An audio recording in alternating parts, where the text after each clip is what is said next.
Que a graça e a paz do nosso Senhor Jesus Cristo estejam com todos. Amém? Para mim é um prazer enorme estar aqui na minha igreja, né? Pregando num sábado. É minha primeira vez aqui. Confesso que estou um pouco nervoso. Na verdade, eu sempre fico nervoso, não importa onde é que eu vou pregar. É normal, parece.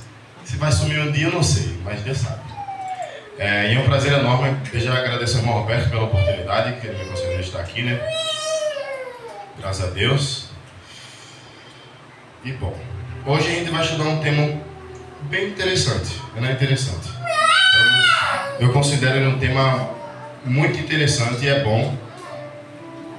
A gente vai estudar um pouco sobre a segunda queda de Satanás. A segunda queda de Satanás. A gente vai tirar um aprendizado, a gente vai tirar uma lição muito importante a partir desse tema. A partir desse tema, deixa eu já abrir os slides aqui para me ajudar. E bom, quando a gente vai estudando a palavra de Deus, ao estudar as escrituras, a gente vai percebendo algumas coisinhas que a gente vai olhando assim. Porque, por exemplo, você já parou para pensar sobre o versículo que está lá em Lucas, capítulo 10, que Jesus fala: eu via Satanás caindo como um relâmpago. Como um relâmpago. Eu via Satanás caindo como um relâmpago. Se você já leu esse versículo, o que passou na sua cabeça? A queda, não é mesmo? Mas como assim outra queda? Se ele já havia caído. É uma coisa que a gente reparando para refletir, a gente aprende umas lições muito interessantes. E eu queria que você abrisse a palavra de Deus lá em Apocalipse capítulo 12. A gente vai ler o versículo 8 somente. 12, versículo 8. Amém? Bom. Então vamos fazer assim. Quando você for achando, você vai se levantando para a gente fazer uma oração. A gente não pode começar o estudo da palavra sem antes falar com o nosso Criador. Sem antes nós pedimos permissão a Deus para abrir a sua santa palavra, porque é dele, não é nossa. Ela só foi deixada para a gente para ser o nosso guia, a nossa luz. Oremos. Santo Deus, eterno, grandioso Pai, nós queremos te agradecer, Senhor, por mais um dia aqui na tua casa, para aprender mais sobre a tua santa palavra, Senhor. Neste momento, ó Pai, eu queria te pedir, Senhor, que o Senhor possa derramar sobre todos nós o teu Santo Espírito, que ele venha nos conceder entendimento, sabedoria, que ele venha iluminar a nossa mente, que ele venha, ó Pai, a falar através de mim, que o meu eu neste momento venha diminuir, que o seu eu, o Senhor, venha crescer, ó Pai. Que tudo que venha a ser feito seja para a tua honra e para a tua glória, que neste momento o Senhor venha, ó Pai, fazer com que a tua palavra ela venha nos edificar, ó Deus. Que nós possamos sair preenchidos do teu Santo Espírito, do teu Santo Amor, para a honra e a glória do teu Santo maravilhoso nome, para pregar o teu Santo Evangelho pelo mundo, ó Deus. Neste momento, ó Pai, nos guia, acalma, Senhor, meu coração. Em nome de Cristo Jesus que eu te peço, e já te agradeço. Amém. Pode sentar.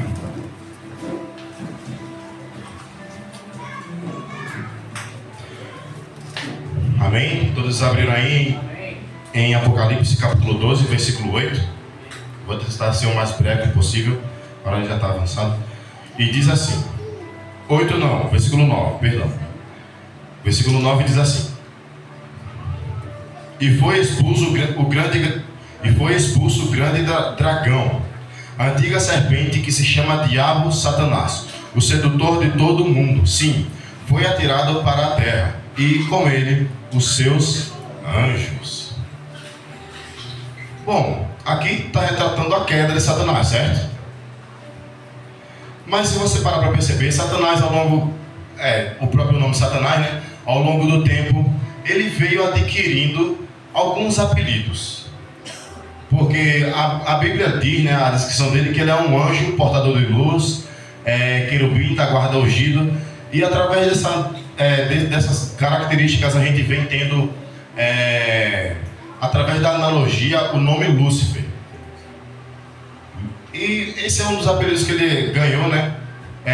E também ele recebeu alguns, que é dragão, antiga serpente, diabo, Satanás. Bom, eu queria que você atentasse nesse momento para o apelido que ele ganhou, né, que ele recebeu, de antiga serpente. Por que ele ganhou esse título de antiga serpente?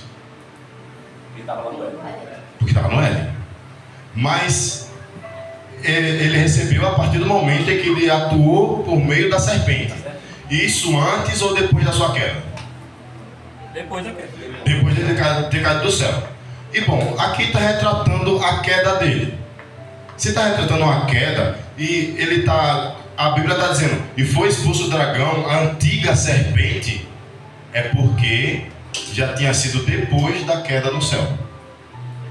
Ou seja, a gente vê aí uma segunda... Ele caiu antes do episódio da serpente. Sim, e depois. E caiu depois. Ou seja, a gente vê aí duas quedas. E bom, para adiantar mais o tempo, vamos abrir lá em Jó, versículo 1. Jó foi um livro que entrou entre os top 5 dos meus favoritos. É um livro muito bom.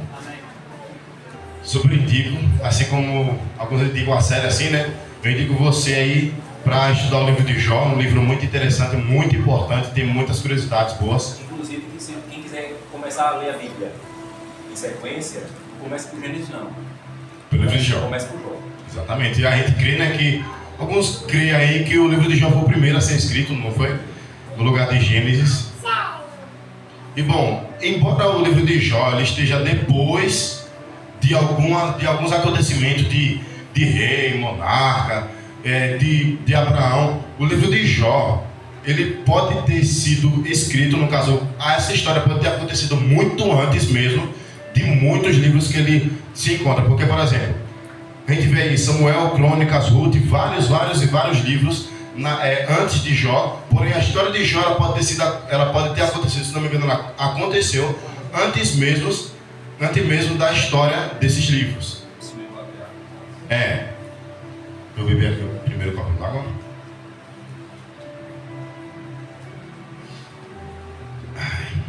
Aqui em cima a pessoa encontra a importância da água.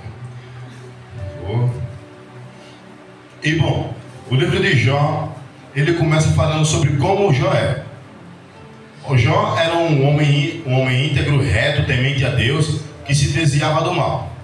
Jó era um homem que tinha muitos bens. Se não me engano, o Júnior disse aqui na quarta-feira que o homem naquele tempo que tinha uma plantação enorme era um homem próspero.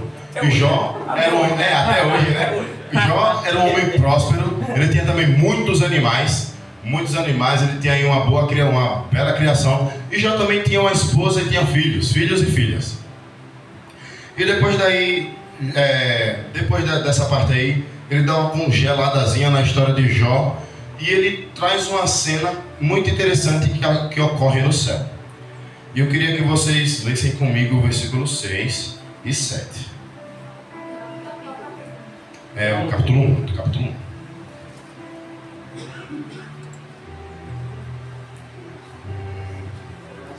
Bom, vamos ler do 6. Rapaz, a gente vai ter que ler do 6 ao 12, mas dá para dar uma resumida assim. Bom, em um daqueles dias, os filhos de Deus, a expressão aqui, filhos de Deus, eu falei isso lá no Vale, deixa eu ver se eu lembro da palavra. Se não me engano, no hebraico é Benei Elohim, que significa filhos de Deus. Porém, essa palavra ela pode ser atribuída tanto a anjos como a seres humanos, tanto também a outros seres criados aí por Deus de outros mundos. Ou seja, aqui nós conseguimos entender que esses filhos de Deus são representantes de outros mundos, que foram se apresentar perante a Deus. E entre eles quem foi? Satanás. Entre eles foi Satanás se apresentar também perante a Deus. E essa cena acontecendo no céu, mesmo após a queda de Satanás. Ou seja, os filhos de Deus, os representantes de cada mundo, foi se apresentar perante a Deus, e foi também com eles Satanás se apresentar perante a Deus também. E Deus olhando assim e pergunta: de onde vens? Aí ele diz: de rodear a terra e passear por ela. Aí Deus pergunta: viste meu servo Jó, homem íntegro, reto, temente a mim, que se desvia do mal? Ele vi sim, homem íntegro e reto, mas ele só é assim porque o Senhor enche ele de presentes, fazendo uma paráfrase. só é assim, quer dizer, Jó só é assim porque você enche a vida dele de bênçãos. Aí Deus olha assim, não, isso não é verdade. Tira tudo dele que você vai ver se ele não vai te amaldiçoar. Aí Deus olha assim, não vai, ele vai. Não vai. Aí tudo dá certo.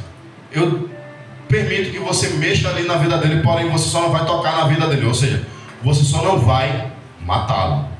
Depois dali, Satanás sai da presença de Deus e na vida de Jó só vem desgraça. Jó recebe a notícia de que, além disso, né, de que seu filho morreu, ele perdeu seus animais, ele perdeu aí sua plantação. E o homem que antes, com uma canetada, estabelecia e removia reis, fazendo a paráfrase da Bíblia, naquele momento estava no lixão da cidade, coçando as suas feridas com um caco de telha. Imagina como deve ter sido a cena devastadora. Como disse aqui no Provérbio, né? É normal o filho os filhos sepultar o pai, porque pela lógica o pai vai morrer mais cedo e o filho é quem vai sepultá-lo.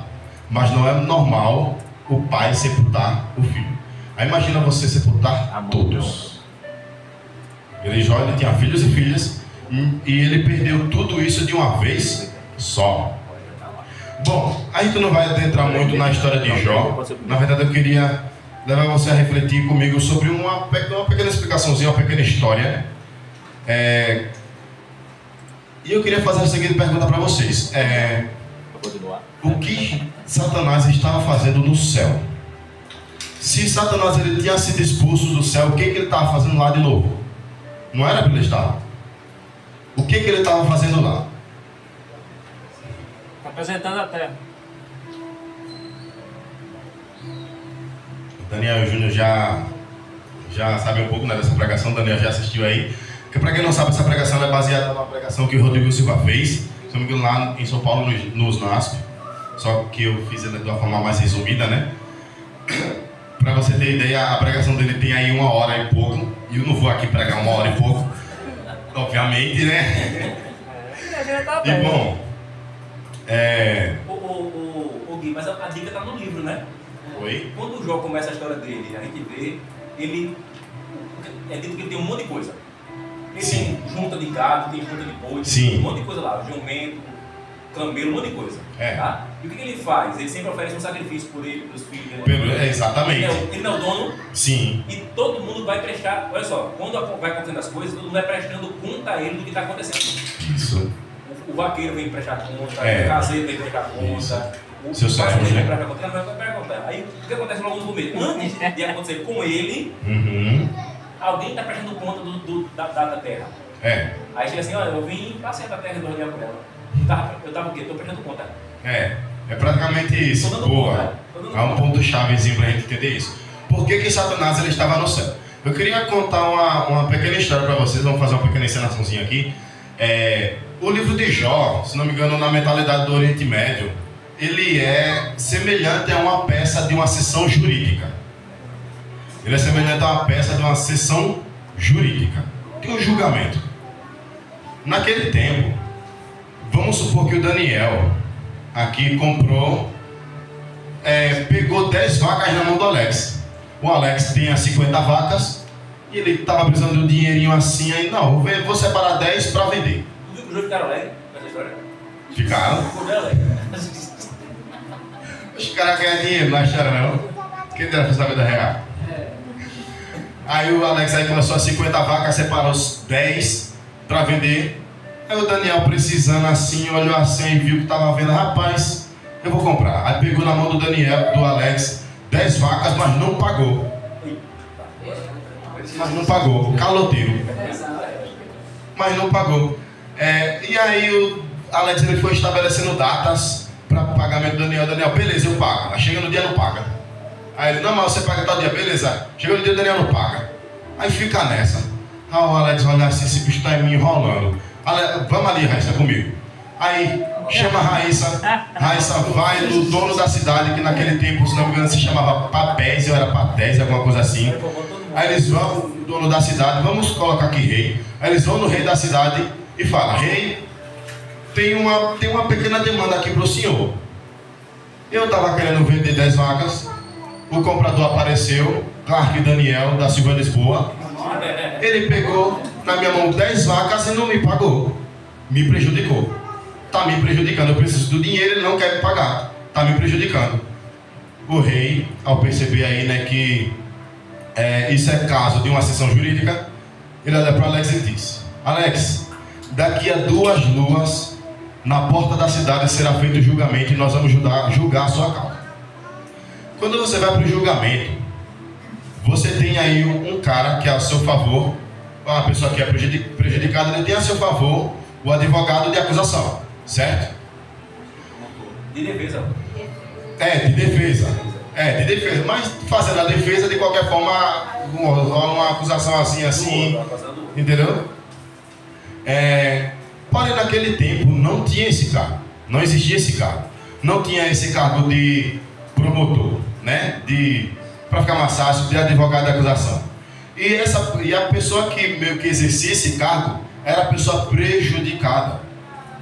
Ou seja, imagina aí um labafé enorme, porque era colocado um perante o outro assim, o Alex que é prejudicado e o caloteiro que não pagou. Aí imagina aí um acusando o outro, né, um falando. E bom, no julgamento, a pessoa que fazia esse papel era ele mesmo, ou seja, o Alex, lá naquele momento, ele ia depor contra o Daniel, contra a caloterice do Daniel. Chega agora numa parte um pouco engraçada. Naquele tempo, o nome da pessoa não era promotor, não era advogado de acusação, era um nome um pouco engraçado. A pessoa que ficava lá para acusar, para depor contra a outra, né, em sua defesa também, o motivo pelo qual ela foi prejudicada, como é que ela se chamava, Júnior? Lembra? Não. Lembra não? Não. Eu vou deixar você chutar. Você não, Daniel, porque você sabe. Como é que se chamava a pessoa? A pessoa se chamava Satanás. Ou seja, Alex, daqui a 2 luas, nós vamos julgar o seu caso e você será Satanás. Em termos jurídicos, a pessoa que vai depor contra o outro, né, que não pagou, que vai falar em sua própria defesa. Aí você já pensa o seguinte: peraí. Aí eu volto à pergunta: por que Satanás estava no céu, se ele já tinha sido expulso de lá? Representa na terra. É algo a se refletir, né? Ele era o dono, usurpando. Ele estava lá para acusar. Ele estava lá para acusar. Entendeu? Para reclamar, né? Boa, pegaram o raciocínio, né? No meu caso é meu e eu vou trazer aqui o problema. Olha, tem um cara aqui. Exatamente. A terra é minha e o senhor está dizendo que isso aqui é seu. Exatamente. Não é não. Pegaram o raciocínio.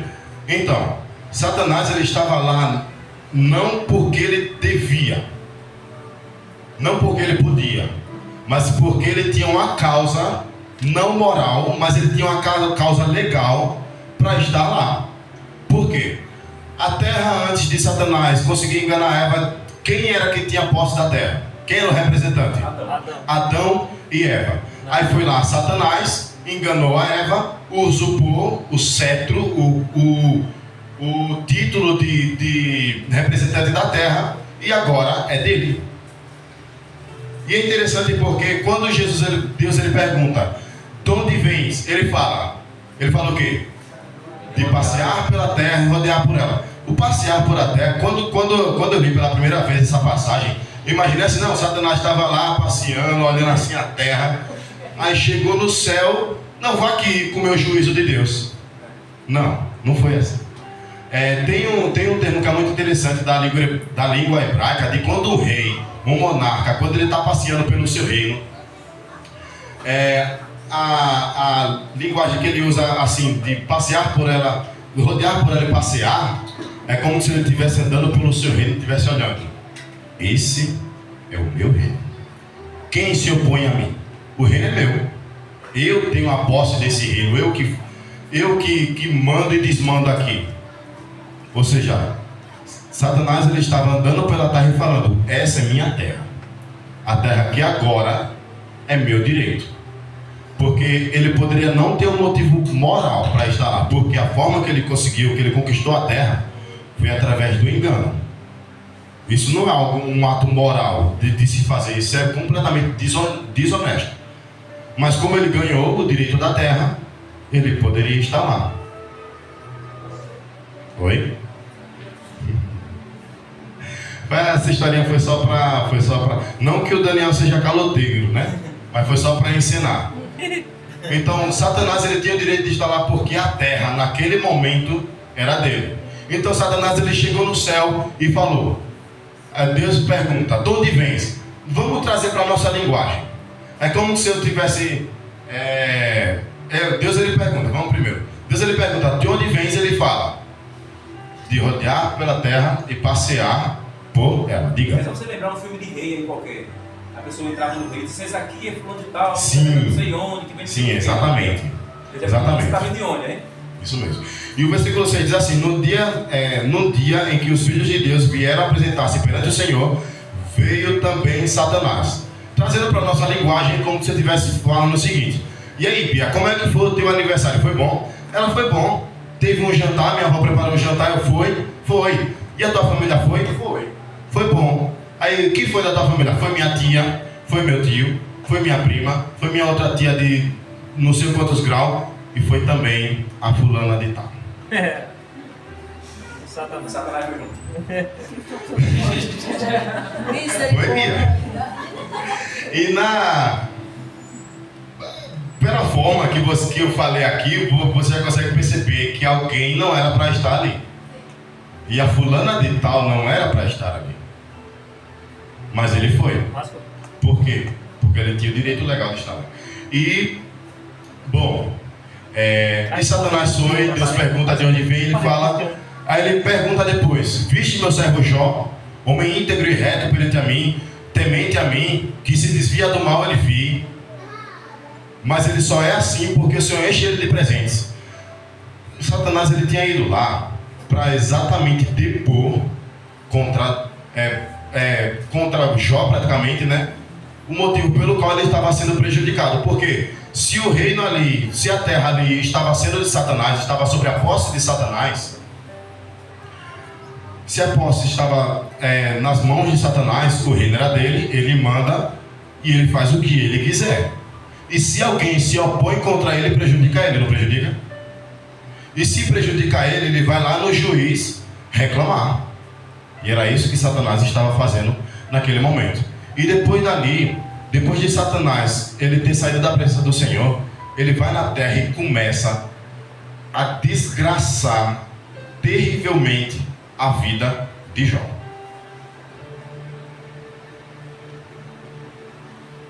Ele começa a desgraçar a vida de Jó. Daí ele perde seus filhos.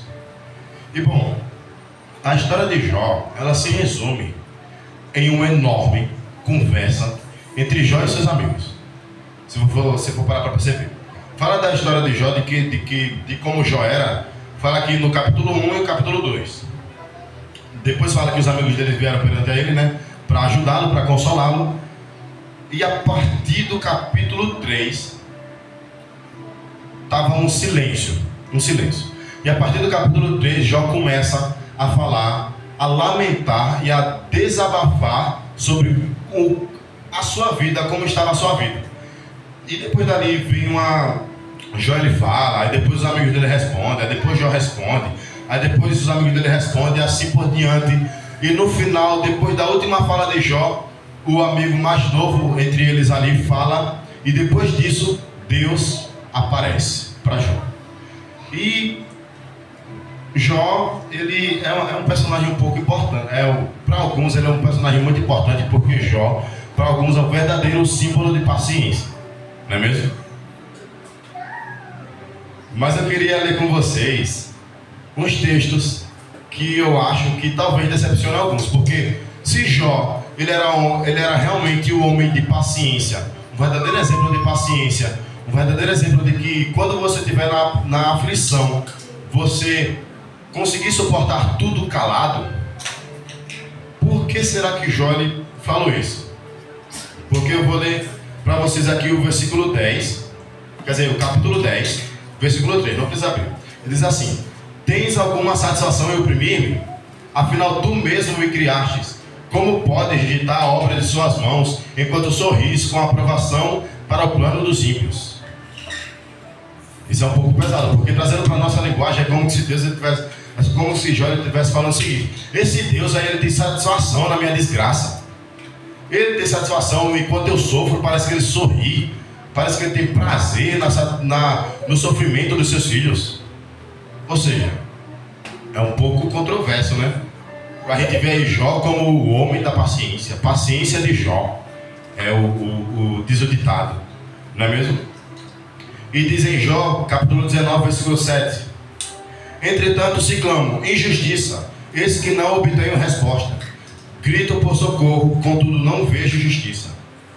No capítulo 34, versículo 5, 12, 17 ao 19, ora, Jó declara: sou inocente do mal que me acusam, mas Deus tirou de mim a justiça. Deus é justo, então.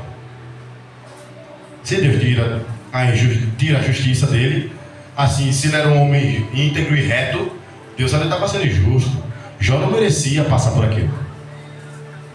Então, se Jó realmente era um homem muito paciente, porque Jó, ele expõe a sua queixa contra Deus 34 vezes e levanta para os céus porque 16 vezes. 16 vezes Jó pergunta: por quê, por quê, por quê? E levanta ao céu sua queixa 34 vezes. Ou seja, Jó não era um cara tão paciente. Já pensou se o Daniel chega aqui na frente e vai fazer uma oração e fala: Senhor, já estou cansado, o povo já está cansado, enquanto o povo está sofrendo, o Senhor está sorrindo, parece que o Senhor tem satisfação em oprimir o seu povo. Acredito eu que o Daniel nunca mais vinha aqui na frente para fazer uma oração. E nem a pessoa, ele está ali sentado, aí do lado dele ele levanta e fala isso. O galego olha para ele e diz: tu é doido, bicho? Tem visita aqui, macho. Fala assim não. Tá maluco, é?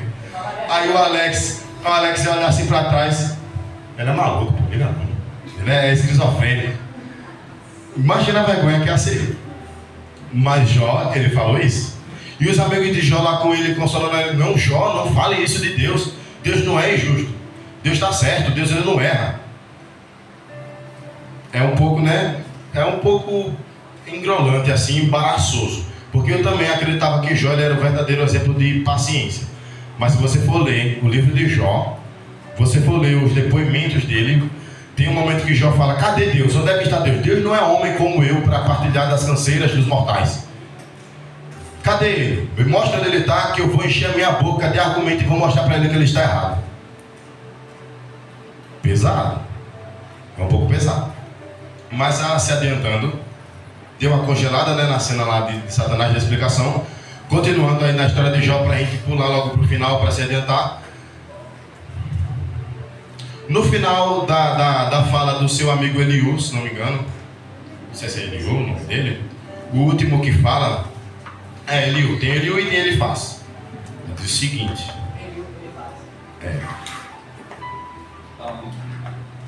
no versículo 35, Eliú.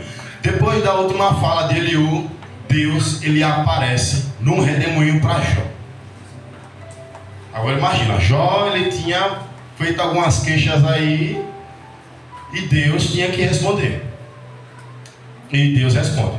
Deus, ele chama Jó para fazer um passeio pela terra. E nesse passeio, Deus, ele pergunta: Jó, onde é que tu estava? Se tu é mesmo sabichão, se tu é mesmo o cara sabido, o cara que sabe de tudo, o cara que levanta para o céu e pergunta sem medo, que mete o peito assim de frente para bater de frente, me responde: onde é que tu estavas quando eu criei a neve? Onde é que tu estavas quando eu liguei os 7 estrelas, quando eu criei o Orion, quando eu criei todos os animais da terra? Onde é que tu estava? Quando eu criei a lava, quando eu enchi os aguaceiros da terra de água, onde é que tu estavas?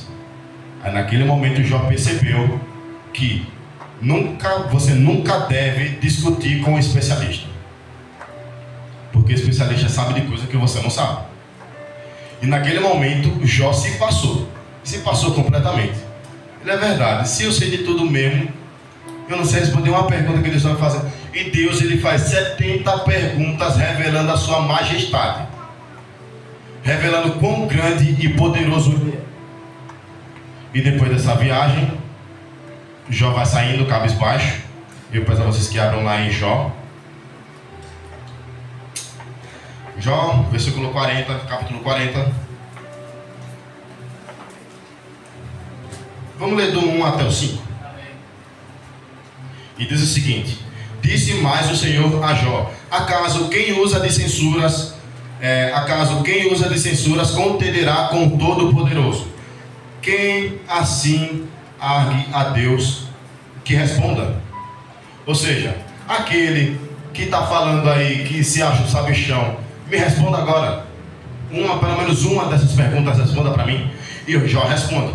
Então Jó respondeu ao Senhor e disse: sou digno, que te responderia eu? Quer dizer, sou indigno, que te responderia eu? Ponho a mão na minha boca. Uma vez falei e não replicarei. Aliás, 2 vezes, porém não prosseguirei. Ou seja, naquele momento, oxe, eu vou falar o quê? Eu que sou besta. Eu que não sei de nada. Não sei nem o que é dar vida, praticamente. Aí naquele momento, Deus, Jó, ele saindo assim do passeio, ele saindo cabisbaixo, e aí, Jó, respondi tuas perguntas? Respondi. Tu entendeu agora, Jó? Entendi sim. Tu entendeu o plano cósmico de que eu sei mais do que você e de que você perante a mim não é nada? Ele: entendi. Respondi suas perguntas? Respondeu. Tem certeza? Sim. Não precisa falar mais nada. Desculpa. Tem certeza, Jó? Sim. Ele: não respondi todas essas perguntas. Porque a partir do momento em que Satanás sai da presença do Senhor, ele traz desgraças e mais desgraça e mais desgraça. Por mais que Deus seja justo, por que Jó teve que sofrer tanto? O Jó, a palavra de Deus, ela é clara quando diz que Jó era um homem íntegro e reto. Por que ele tinha que sofrer? Porque uma criança que acabou de nascer, nasce com leucemia. A criança não fez nada. Acabou de nascer e já cresce com uma doença dessas. Por que Jó teve que sofrer tanto assim? É porque Jó, naquele momento, era a única evidência que Deus tinha para provar que enquanto houver um sendo temente a Deus, enquanto houver um almejando a salvação, Satanás não pode se declarar o rei deste mundo.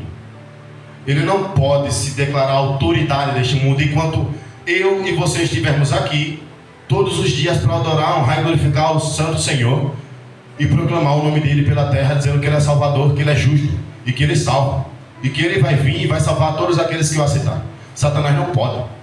É por isso que Satanás, ao longo da história, vai perseguindo o povo de Deus, porque Satanás não gosta disso. E Deus, ele chama Jó para outro passeio. Jó, chega, vamos fazer outro passeio. Aí Jó: não, senhor, você já falou demais. Oxi, humilhação é pouca. Já tá bom. Não, vamos, chega. Aí leva Jó para fazer outro passeio. Porém, dessa vez Deus, ele mostra 2 animais. Um se chama Leviatã e o outro, adoraria falar se eu soubesse pronunciar o nome. Não. Mas na Bíblia ele é traduzido para um hipopótamo. E o Leviatã é traduzido como um crocodilo. E esses animais, eles são o símbolo maior do mal. Eles são os símbolos extremos do mal.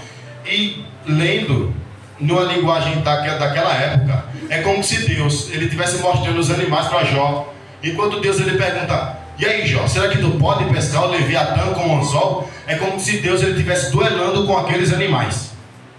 Aí imagina Jó que no passeio passado tinha visto coisas belas, maravilhosas, tinha ficado maravilhado.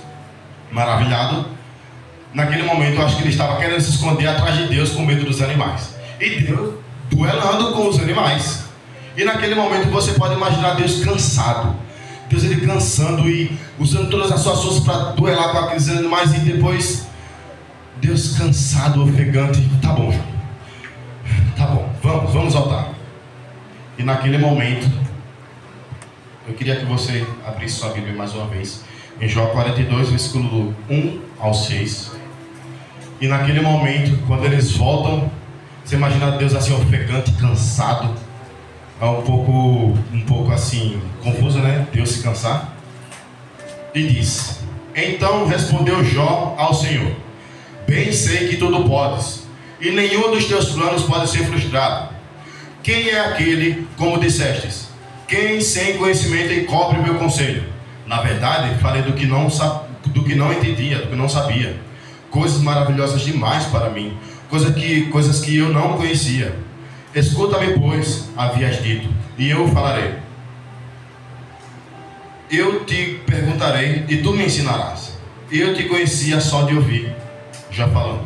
Eu te conhecia só de ouvir, mas agora os meus olhos te veem. Por isso, me abomino e me arrependo do pó e na cinza.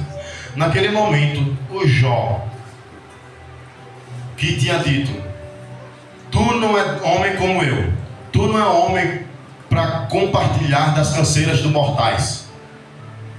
Naquele momento, Jó tinha visto algo que a gente hoje pode ver ilustrando em qualquer coisa e na própria palavra de Deus.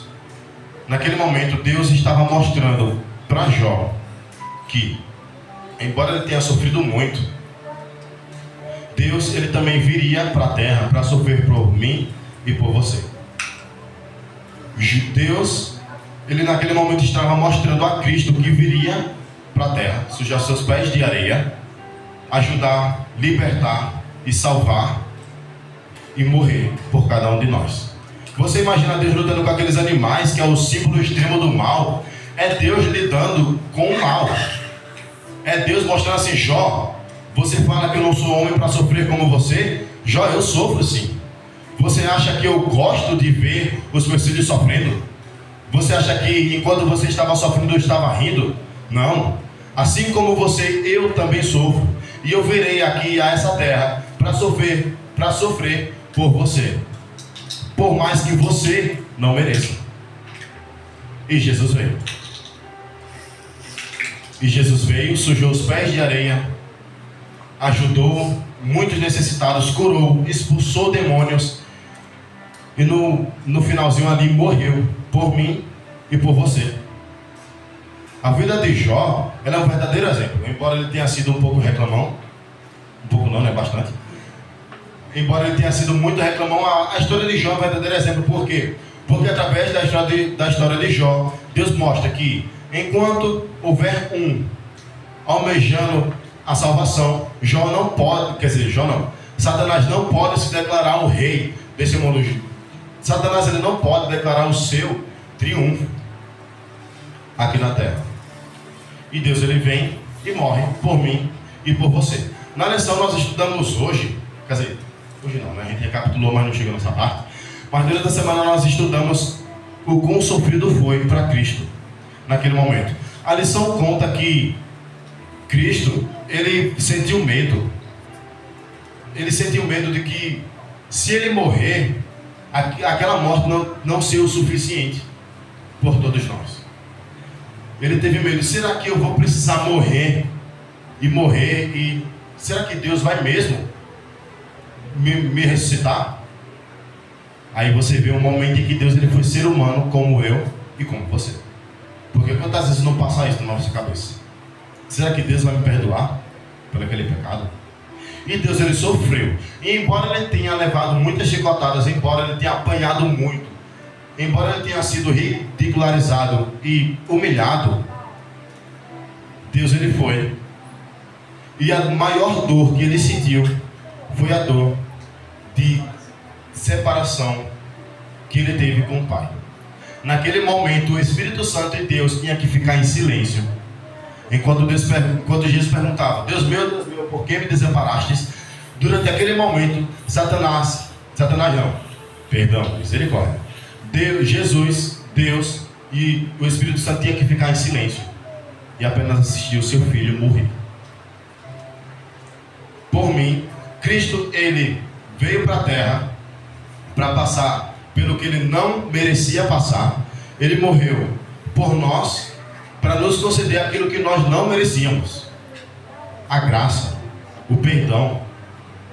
Depois dali é que foi a queda de Satanás. A segunda queda de Satanás ocorreu naquele momento. Naquele momento já era. O que Satanás tinha, digamos assim, para depor contra Deus, o que ele tinha de acusar os santos de Deus, os servos de Deus, ele não podia mais, porque o poder da terra e de todo ser humano passou para as mãos de Cristo. Agora nós somos deles, para a honra e a glória do nome dele. E queria que vocês abrissem lá em Apocalipse, rápido, para nós encerrarmos. Vamos logo para os momentos finais.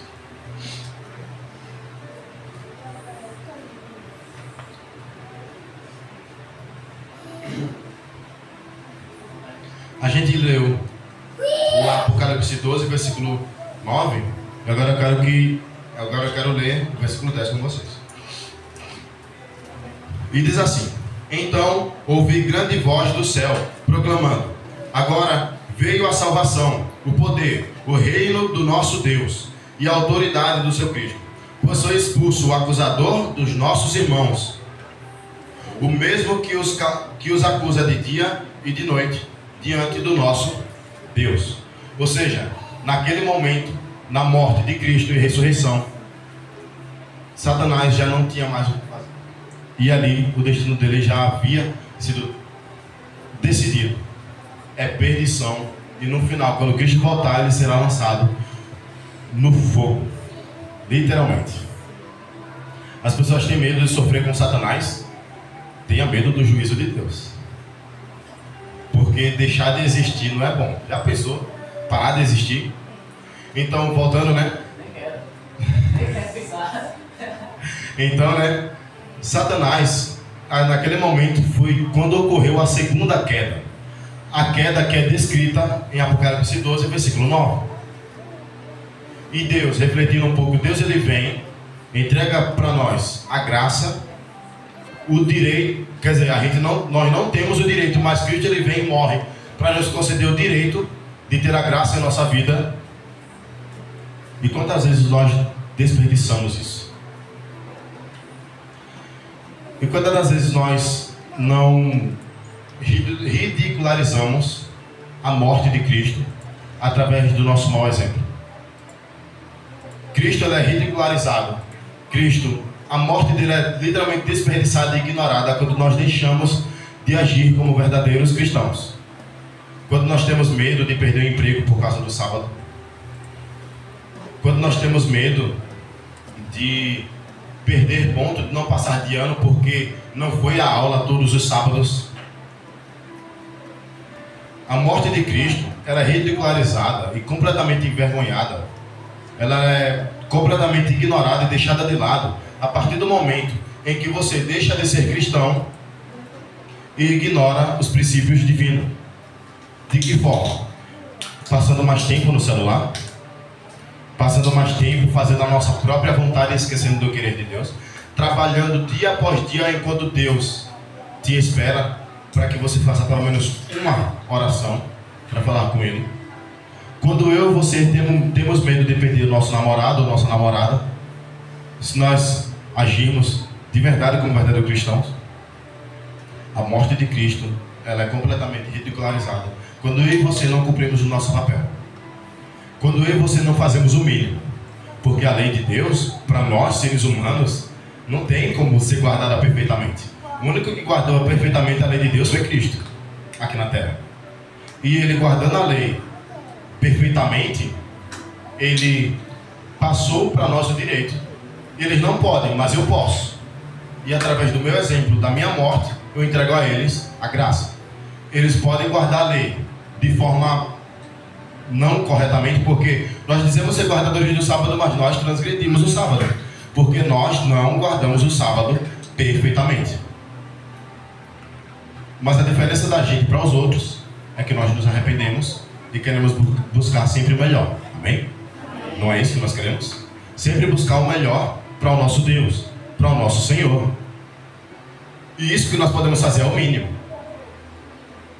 Não é algo extraordinário para a gente se vangloriar. Paulo diz: se você faz você prega o evangelho de Cristo, você faz aquilo que Deus pediu, parabéns. Mas não é motivo de se gloriar. Se vangloriar, por quê? Porque você não está fazendo mais do que você deveria fazer. O próprio Paulo diz isso na carta aos Coríntios. Ou seja, então quando nós deixamos de fazer o mínimo, nós estamos pegando a morte de Cristo por nós, os sofrimentos dele, jogando no lixo.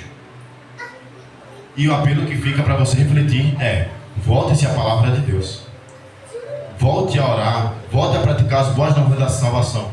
Quando nós nos batizamos é maravilhoso, a gente sai do tanque alegre, vou pregar para o meu irmão, vou fazer aquilo outro. Porém, vem passando o tempo, a gente esquece, a gente vai enfraquecendo, e infelizmente isso acontece, e vai enfraquecendo e enfraquecendo. Então, se você está assim hoje, por favor, volte para a palavra de Deus, volte a orar, volte a jejuar, fale do seu Senhor, do seu Salvador para todos aqueles que vivem ao seu redor, sem medo de perder sua namorada, sem medo de perder seu namorado, sem medo de perder emprego, sem medo de perder amigo, sem medo de ser excluído da família, porque a recompensa que Deus, que Cristo está trazendo é bem maior do que qualquer coisa aqui na terra. Amém? Outro louvor?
Amizade constante, tanta paz que ele contém. Ele é a voz do silêncio que soa suave e calma. Que palavra importante, dando-me alívio à alma. Não preciso preocupar-me se as coisas não vão muito bem, pois se confio minha vida em seu poder, faz-me recordar a cruz. Ele é luz em meio às trevas, brilhante como o sol do dia. Preocupado comigo, tenho Cristo como meu guia. Ele é a mão em meu ombro quando a tristeza me vem. Amizade constante, quanta paz que ele contém.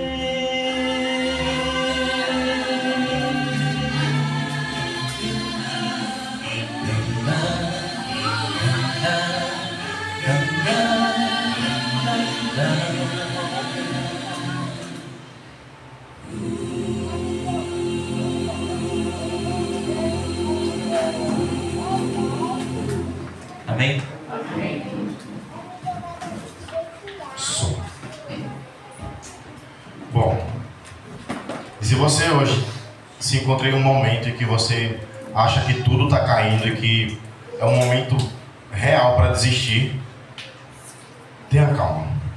Porque o Júnior pregou aqui na quarta-feira sobre um tema muito interessante, que foi sobre o menino endemoniado, que ele se jogava na água, se jogava no fogo. Levaram para os discípulos não conseguiram curar. Os discípulos não conseguiram tirar o demônio do menino, e Cristo vem e tira. Porém, naquele momento o menino cai no chão. Ou seja, estava melhor antes, porque o menino ainda estava vivo. Jesus chegou, botou a mão no menino, caiu, morreu. Piorou. Muitas das vezes parece assim. Muitas das vezes parece que tudo precisa primeiro piorar. Mas quando tudo começar a melhorar, vai ser maravilhoso. Porque Cristo ele veio para mostrar para você que você não precisa ter medo em meio à provação. Porque Ele está com você. Você vai continuar passando pela provação? Vai. Mas Cristo vai estar com você. Ele veio para ensinar a ter calmaria em meio à tempestade. E o apelo que fica é: volte-se para a palavra de Deus. Volte-se para praticar tudo aquilo que você praticou no início, em que você se batizou. Volte. Amém? Vamos orar? Santo Deus, eterno e grandioso Pai, nós queremos te agradecer, Senhor,